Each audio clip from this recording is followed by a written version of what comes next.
Hello students, आज मैं आपको बताने वाला हूँ topic refraction through the spherical surface. आज हम इसका इक्वेशन प्रूव करेंगे। आइए देखते हैं। यहाँ पे देखो बच्चों, ये एक स्फेरिकल सरफेस दिख रही है आपको, राइट। ये उसके प्रिंसिपल एक्सिस और यहाँ पे हमने कोई ऑब्जेक्ट रखा है। ओके, तो यहाँ पे ऑब्जेक्ट रखा है, तो ऑब्जेक्ट में से निकलने वाला जो रे है, राइट, और ये हमने यहाँ पे परपेंडिकुलर ड्रॉ किया, जो यहाँ पे पॉइंट सी है। तो ये परपेंडिकुलर यानी कि नॉर्मल के साथ इसका जो एंगल है उसको हमने नाम दिया है θ1, यानी कि अपना इंसिडेंट एंगल। यानी कि रे जाना ऐसे चाहिए था, लेकिन रेयरर से डेंसर में जा रहा है रे, इसलिए क्या होगा, बैंड होगा। यानी जाना ऐसे चाहिए था लेकिन ऐसा बैंड हुआ, तो ये जो बैंड हुआ यानी कि रिफ्रैक्ट हुआ, यानी कि ये अपना रिफ्रैक्टेड रे, यानी कि ये रे में से ये रे जब ये डेंसर मीडियम में जा रहा होता है ऐसे रिफ्रैक्ट हो रहा है, और यहाँ से जो रे जा रहा है वो रे दोनों जहाँ पे मर्ज हो गए वहाँ पे हमें क्या मिल रही है, इमेज मिल रही है। यानी कि इमेज आपको यहाँ पे मिल रही है। और साइन कन्वेक्शन के हिसाब से आपको पता ही है कि ये जो स्फेरिकल सरफेस है उसके लेफ्ट साइड के जो भी डिस्टेंस होते हैं वो क्या होते हैं, माइनस होते हैं, और राइट साइड के जो डिस्टेंस होते हैं वो क्या होते हैं, प्लस होते हैं, यानी कि पॉजिटिव होते हैं। यानी यहाँ पे ये OM जो आपको दिख रहा है वो आपका क्या है, ऑब्जेक्ट डिस्टेंस है। फिर आपका MI ये जो डिस्टेंस दिख रहा है वो क्या है, आपका इमेज डिस्टेंस है। और ये जो आपका CM यानी कि MC जो भी है वो उसको बोलते हैं क्या, रेडियस ऑफ कर्वेचर बोलते हैं। तो आइए उसका इक्वेशन प्रूव करते हैं। यहाँ पे आप देख सकते हो कि ये जो θ1 है वो क्या है, अपना इंसिडेंट एंगल है। θ2 क्या है, वो आपका रिफ्रैक्शन एंगल है।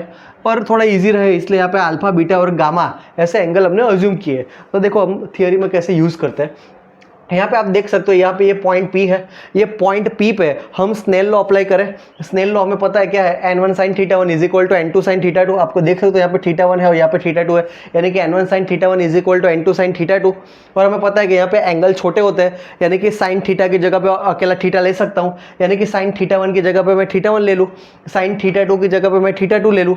यानी कि अपना इक्वेशन क्या है, n1 θ1 is equal to n2 θ2। इसको नाम दे दिया मैंने इक्वेशन नंबर 1। अब हम क्या करते हैं, θ1 और θ2 की वैल्यू फाइंड करते हैं। ओके बच्चों, तो देखिए पहले फिगर में देखिए, मैंने यहाँ पे ट्राइंगल यूज किया है OPC।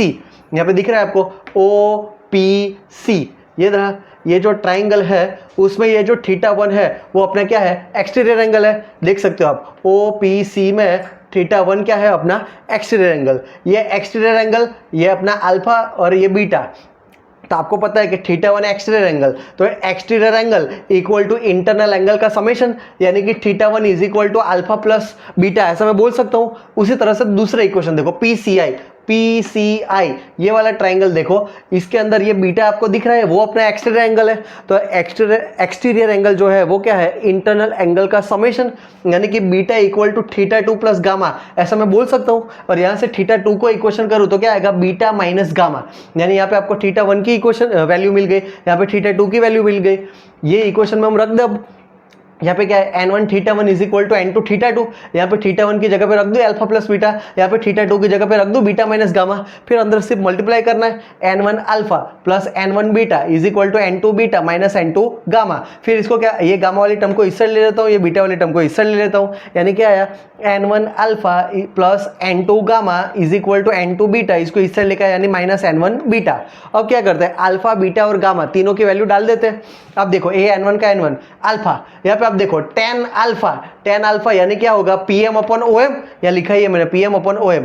n2 गामा, तो n2 का n2 गामा की वैल्यू, ये रहा गामा, ये रहा ट्राइंगल देखो tan गामा, यानी कि PM अपॉन MI, देखो PM अपॉन MI। उसी हिसाब से is equal to n2 minus n1 तो कॉमन है, और इसमें n2 माइनस n1 कॉमन निकला, बीटा कॉमन है उसके अंदर, तो बीटा tan बीटा यानी क्या आएगा, PM अपॉन MC। दिख रहा है PM अपॉन MC, हर एक में PM कॉमन कैंसल, यानी आपका क्या बचेगा, n1 का n1 OM मतलब क्या है, फिगर में देखो OM साइन कन्वेक्शन के हिसाब से ये क्या है, माइनस U, तो यहाँ पे रख दिया मैंने minus U plus n2 MI की जगह पे क्या रखोगे, ये रहा अपना MI क्या है, अपना डिस्टेंस V है, राइट साइड है इसलिए पॉजिटिव है, यानी plus V is equal to n2 minus n1। अब देख सकते हो n2 माइनस n1, और यहाँ पे जो MC लिखा है, तो MC ये डिस्टेंस अपना कितना है, R है, और राइट साइड है इसलिए R भी पॉजिटिव ही है। यानी फाइनली अपना इक्वेशन क्या है, minus n1 upon U plus n2 upon V is equal to n2 minus n1 upon R।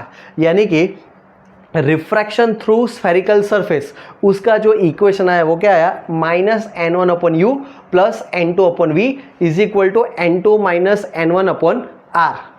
Hope बच्चों कि आपको समझ में आया होगा।